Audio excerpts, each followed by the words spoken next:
Also, I will be sharing with you yung details on the Contact Tracing Handbook that was just recently launched and handed over to DILG, and the utility of it. Ayan na po, okay na po. I'll be sharing my screen. Okay, can you see my screen now, Heidi? Yes, Sir Har. All right. Thank you so much. So, contact tracing for COVID-19, a handbook for local contact tracing teams. Now, before I go straight to the topic, let me first go through with our key messages on contact tracing and management. Sa WHO po, kami na lang po yung nagdagdag ng and management, no? But same with contact tracing. CT, no? We just added letter M for the management because we wanted to highlight here that contact tracing does not stop on the tracing itself ng mga close contacts ng case. Rather, mag-stop siya talaga doon to ensure na yung ma-manage closely yung ating mga close contacts matapos nila yung quarantine nila, or if they develop symptoms, they will be coordinated speedily sa ating mga concerned offices or units, no? And the focus, three things on contact tracing and management is number one, speed. Ulit-ulit po tayo, we don't do contact tracing just for the sake of doing contact tracing, but we do it because we want to break the chains of transmission. And kanina po, diniscuss ni Aryan yung incubation period. Kapag hindi po natin mabit yung window of opportunity na yon at nag-trace tayo at nag-advise tayo ng quarantine pero delayed na, late na, we defeat the purpose of contact tracing. That's why in our indicators, we wanted as soon na makuha natin yung case investigation form, we contact trace within the next 24 hours. Number two, we also want to focus on the identification of sources of transmission. Ito po, contact trace natin yung mga close contacts, pero yung sources, yung possible sources ng infection, kung saan nila nakuha yung COVID-19, yung SARS-CoV-2, no, COVID-19 na sakit, hindi natin masyado na-focusan yan. So mamaya i-discuss yan ni Mayor Benji sa kanilang experience sa Baguio. Pero isa po yan sa very important thing. Hindi lamang yung mga taong posibleng nahawa, kundi hanapin din natin yung mga posibleng lugar kung saan nila nakuha yung infection. And lastly, ensure strict enforcement of quarantine and isolation. Another key message, kanina po madaming question on the variants of concern. No? Regardless po if there's VOC or not, we need to ensure rapid contact tracing and management of close contacts. I understand po sa ground, madami pong nagsasabi ng mga contact tracer, ayaw na nila magpa-quarantine kasi nga tapos na sila sa quarantine nila, pero dahil delayed yung result ng genome sequence, kailangan ulit sila i-quarantine. Preemptive measure lang po yun, no? Just to ensure na baka sila ay nag-finish ng quarantine pero na-infect pa din pala sila at they can still be infectious. No, I understand it's so hard to convince our constituents to undergo another quarantine, but that is the policy of DOH. So we have to comply with that. But regardless po kung meron tayong UK, South African, Indian variant, what is important is that we ensure yung contact tracing natin, nakapasok tayo dun sa window of opportunity para sure tayo na yung mga na-advise nating close contacts na nag-quarantine, hindi na sila nakapag-spread pa ng transmission kung sila ay mag-positive na. Three bullets here on this slide, key message with the arrival of vaccines. No? Kahit po may mga bakuna na po tayong ginajab sa ating mga kababayan, it is still imperative for the local health systems to strengthen the public health interventions, especially the implementation of contact tracing and management. Alam niyo po, contact tracing never stops. That's the hashtag, no? Until the last infection. Contact tracing never stops. Alam niyo po, before the vaccine arrived last year, may mga bansa na po na that they were able to curb or flatten the curve, no? At ginawa lang po nila day in, day out contact tracing. It is an effective public health measure, and it will not only be for this current COVID-19 response, but even for future public health emergencies. And at this time po, we are in a critical juncture to establish a nationwide contact tracing system as well as its implementation and quality assurance on national and subnational levels. Kaya we would like really to appreciate and acknowledge the great effort of DILG and even the local government academy, no, in doing this capacity building. Ang dami natin ginawang trainings from last year until now. This is very timely because this is a critical point na may vaccine rollout na tayo, and at the same time yung contact tracing system natin from the national to the subnational maging efficient, tapos i-tie up talaga natin, no? Kasi kapag nagawa natin yun, this will be a legacy building. I just want to show you here the proposed key elements for a contact tracing system. Ang contact tracing po, hindi lang po siya intervention or activity, it's a system. And an integrated contact tracing system can be composed of many factors or many elements. Nandito po makita ninyo governance, very important. You can hear from Mayor Benji, the city SAR, no, that the leadership and governance plays a huge role in making contact tracing work. Mamaya po marinig po natin yan. Community engagement. Kailangan yung community ma-engage natin and they will participate in contact tracing. Number 3, multi-sectoral collaboration. Hindi lamang po health ang contact tracing. No? Kaya nga po ngayon, nasa DILG na under ang contact tracing because DILG can expedite or mobilize more resources, not only human resources but in many aspects, no, and even working with the other organizations. Kaya nandito rin po kami, WHO. And number 4, risk communication. Yan po, very important po on how we strategize in communicating to the people that contact tracing is important and hindi maintindihan po nila na kailangan itong gawin at kailangan yung quarantine protocol sundin, no? We have experienced pandemic fatigue, no? Alam po natin yung lahat, but we need to recalibrate, re-strategize, and make this work because this can work in our country. Next slide. I'll be showing to you a timeline of chronology of infection and response.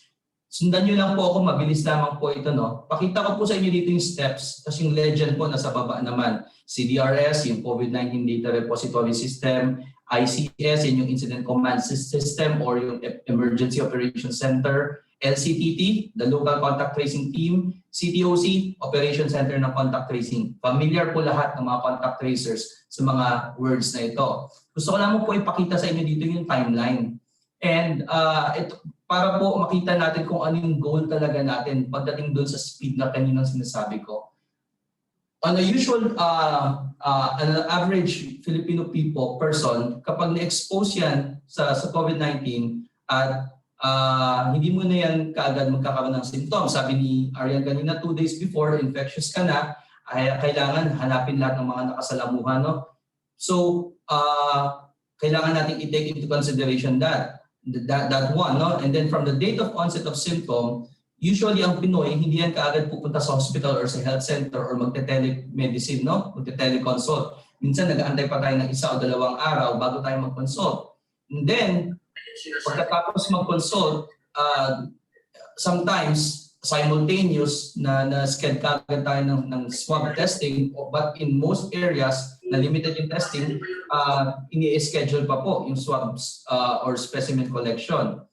And then, doon na po magkakaroon ng case investigation form, no? So fill outan yon ng interviewer. Usually ang naging problem kasi hinahayaan na lang natin mag-fill out yung mismong patient. Kaya yung mga required fields doon hindi lahat napupunuan. Kaya mamaya si contact tracer iuulitin niya yon, interviewin niya ulit para makompleto yung data. And then pagkadating sa ating laboratories ng ating swabs or specimens, may testing turnaround time. This is from last year's experience na yung timeline po dito, 2 to 4 days. But now, better, 1 to 2 days, bumabalik na po yung ating test result.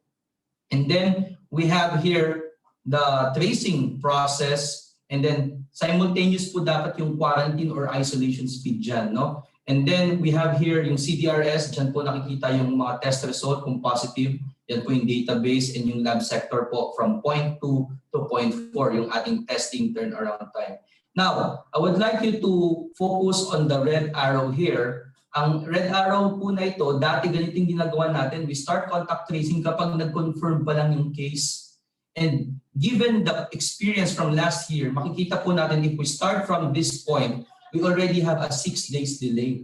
At yung 6 days delay na po yun, sobrang short po yun for the incubation period. Sabi po kanina, 5 to 7 days yung incubation period. Yun yung window of opportunity natin eh. So, delayed contact tracing ang nangyari sa atin from last year. And ito po yung ating baseline dito. Once the CIF is received by the contact tracer, dapat within 24 hours. Pero hindi naman po yun all in all, kasalanan ng contact tracers kasi minsan bago dumating sa kanilang CIF, ilang araw na po na delay yung from the time na nagkaroon ng symptoms or from the time na swab yung case natin. No? Very important po na ang goal natin is to close the gap, no? From point 4 to point 0. Ibig sabihin yung contact tracing natin, kahit suspect case pa lang, wala pang test result, nalilista na natin lahat ng mga close contacts niya na advise na natin for quarantine and at the same time na-isolate na natin yung case. And then lastly, ito po yung moving forward, the management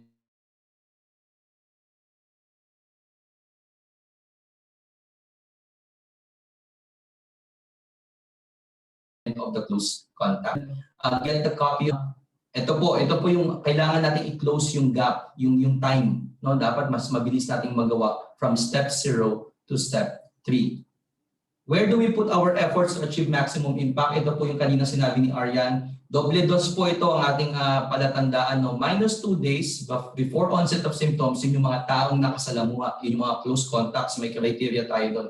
-2 weeks, ito yung mga pinuntahan ng case para malaman natin kung saan niya posibleng nakuha yung kanyang infection. That this is the sources of transmission. Bakit kailangan natin hanapin? Because we want to institute NPI measures on these places. Nakita natin may pattern. 5 case, hindi magkakakilala, hindi magkakalink. Meron silang whereabout in the past 2 weeks dito sa supermarket, dito sa grocery store na ito, dito sa church event na ito. So, it is a potential source of transmission. Kaya kailangan natin lapatan yon ng karapatang intervention, disinfection or temporary closure.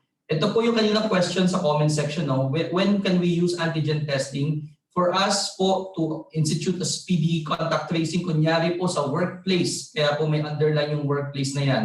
No? May nangyaring infection sa workplace, we can actually institute antigen test po. No? Kasi yung antigen test, yung protocol natin, once mag-positive yan sa antigen test, positive na talaga yan sa RT-PCR. Pero pag nag-negative siya sa antigen test, mag-undergo siya ulit ng RT-PCR for confirmatory. Kasi may limitation lang yung antigen test. Ang gusto natin gawin kasi, immediate isolation ng mga taong nag-positive sa workplaces. Kasi napansin po natin in the recent past, in the past 2 months, ang ating mga clusters ay nangyayari sa ating mga workplaces.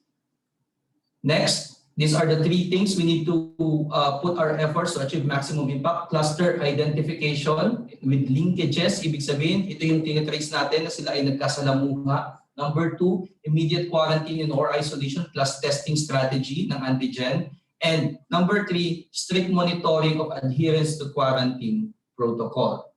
Now, what's next for the contact tracing and management in the Philippines? Ito po, nagsimula po tayo last year. No, siguro yung mga contact tracers dito nagsimula from the very beginning. Kita ninyo, nag-establish tayo, nag-capacity building tayo, yung kung paano yung contact tracing, nag-start tayo sa pen and paper contact tracing, and we are very focused on the case to close contact ratios. But eventually, nag-evolve po ito, nagkaroon po tayo ng contact tracing ecosystem, no, as introduced by our city STAR. We engage non-health contact tracers, police, DILG personnel, also the DILG with their leadership introduced the reporting template, and we emphasize now on the speed and the identification of sources of transmission. Now what's next? This one in color blue, you can see what we need to do is to make our contact tracing operation centers functional and active.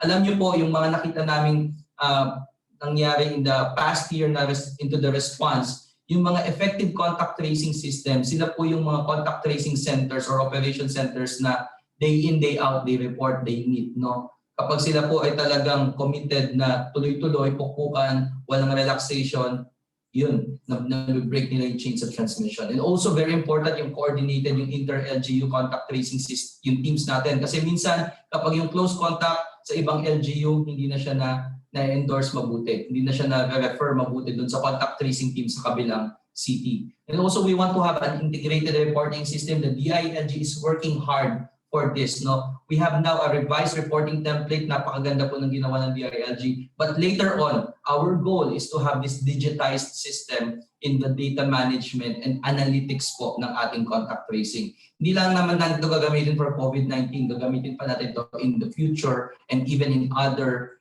health emergencies. And lastly, we want to focus on the indicators and workplace coordination and suppressing clusters. Now, let me show you the city handbook, and these are the pictures no, ng ating mga na-print na contact tracing handbook. And initial 15 copies was sent to us, and we'll be sending it by this week, if not today, to DILG Central Office or LGA. I'll be coordinating with the DILG focal person. And then the remaining 70,000 copies to be sent directly from the printing press to the DILG respective office for distribution sa regions and LGUs. Thank you so much for LGA for shouldering the logistics on this matter. Ang WHO po ay nakipagtrabaho sa DOH at DILG to come up with this contact tracing handbook. And last April 26, ito po ay na-handover officially sa DILG on a virtual handover mode. No? Yusek Vergere, Yusek Florese, Mayor Benjamin Magalong, and Dr. Abia Singhe from WHO attended this virtual handover. So this contact tracing handbook is intended for the use of local government units all over the Philippines. Specifically, it is expected to be utilized by the following groups. Yung part po ng local contact tracing team natin, no? Yung member ng local task force, local health office, local ESUS, mga DILG contact tracers, and even the BHERTS, no? Barangay Health Emergency Response Team. Ang purpose po primarily ng handbook na ito is parang maging mini Bible ng contact tracer that will allow them to organize and enhance their local contact tracing systems and response strategies. However, this is the big however, the information contained in the handbook must be taken with careful consideration of existing resources, organization, and system of LGUs. As such, the final structure na makikita nyo po dito, composition, roles, tasks, activities, and workflow will still be based on the prerogative ng LGU. Depende po kung ano yung konteksto ninyo dyan. Kung meron kayong ganito kadaming tao, then so be it, fine, contextualize yung nasa handbook. Pero kung hindi, we can, we can deviate and we can adjust no, according to our resources and according to the need. And this handbook is divided into 8 sections, including the annexes. Alam, ito pong handbook na ito, meron na pong memo, no? This is available for download to the DILG Drive link. Nandiyan po sa inyong screen in a bit.ly link. Kita nyo po dito sa first part ng ating handbook, meron po dito yung section 1, what is COVID-19? This portion provides a brief definition of COVID-19, its signs and symptoms, and how it is transmitted to other people. No, ito po yung COVID-19 101. Alam po natin yan lahat as contact tracers. Section 2, ano ba yung contact tracing for COVID-19? Kasi ang contact tracing hindi lang naman pang COVID. Matagal nang ginagamit ito for other health emergencies and other infectious diseases programs. No? So ano ba yung specific for contact tracing sa COVID-19? Kita nyo na po dyan yung double dose, -2 and -2 days and -2 weeks. Tapos nandyan din po yung mga indicators na sinet ng ating Department of Interior and Local Government. This also shows you the specific activities, the 3 key activities involved in contact tracing. No? And then section 3 naman po, ito pala yun, sorry for last part, previous slide. What are the target indicators? That is section 3. Yung mga indicators po na tinitingnan natin for contact tracing. And then section 4, what are the steps in contact tracing for COVID-19? This portion briefly describes the 3 major steps involved in COVID-19 contact tracing and definition of a close contact. Hindi lamang po makita dito, pero yun nandyan po yung kaninang diniscuss ni Aryan na first to third generation of close contact. Next section is section 5, how is contact tracing for COVID-19 coordinated? Ito po yung timeline no, from the disease reporting unit, pinasa sa local health office, sa contact tracing team, sa LGU na magmamonitor hanggang sa discharge ng ating mga close contacts or even cases to be isolated. No? This section describes how local contact tracing teams can be organized, shows the overall process of contact tracing at the local level, including key people involved. Kita niyo po sa taas, ito po yung mga usually involved sa mga processes na ito. In this next section, section 6, who are the team members of contact tracing for COVID-19? This section describes how local contact tracing teams can be organized. Major tasks and activities as well as key information are listed for each sub-team. So kita niyo po dito, color-coded po siya. Kasi po, by experience, ang nangyari po, yung contact tracer na stretch out talaga siya, spread too thinly. No? Kaya kino-cover niya yung all bases, minsan nako-compromise yung mga activities. Now, what is important is to divide the workload into different work streams or different sub-teams. No? At ito po yung mga nanditong proposed na sub-teams in six teams po. No? And in section 6, you can see, ito po yun. Bawat isa po, may kanya-kanyang kulay. Para madali, malaman kung ikaw ay analytics, kung ikaw ay call center, tagatawag ng case, ikaw ay call center, tagatawag ng close contact, alam mo na kagad kung anong color yung page na pupuntahan mo. No? So this color coding is for easier reference of the contact tracers for the contact tracing and management sub-teams. Next section is section 7. Ay ito po, isa-isahin po natin. No? Call center team 1 for the case interview, call center team 2 for the informing and profiling, tagatawag sa close contact, no? And contact tracing team number 3, ito naman po yung taga-monitor. Usually from the BHERTZ po ito, ng quarantine status, dapat daily. And even nagte-text blast yan or tumatawag.